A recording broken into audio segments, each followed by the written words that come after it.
we look at these two are the good movements to try and showcase what you were doing that was really, really good, okay? The focus in terms of swing is a little wall up against the right side of your body there now, so where the edge of the elephant that chair is. We're trying to make this right hip go behind and around to create space. And what that will help you do is get the right shoulder back here, the right hip back here, and the club back behind you.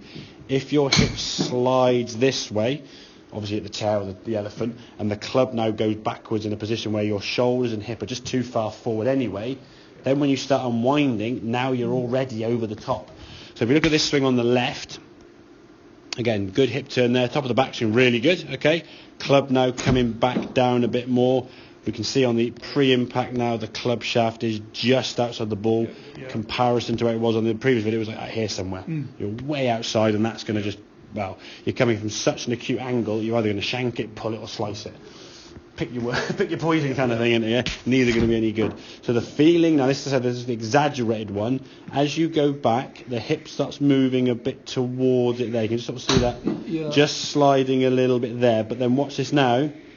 You create the space. You can see your right knee and your legs moving back and away. So you created that space nicely. So top of the back swing, your right arm, your right shoulder's got back behind you.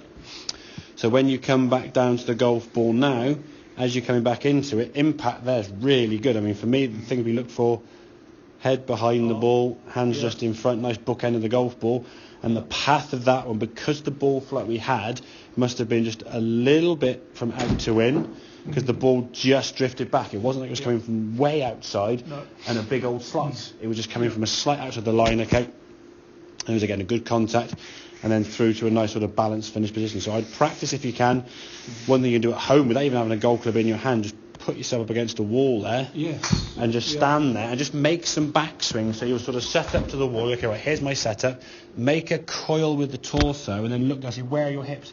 Have your hips moved away from that wall, okay, because you've rotated. Don't do it and go this way. Oh, I've moved away. Not so good, okay? This hip's got to go back and around. And because the sort of the elliptical nature of the hips and the sort of this way and the pelvis, if we do this, it moves away. If we slide, this hip goes into the wall.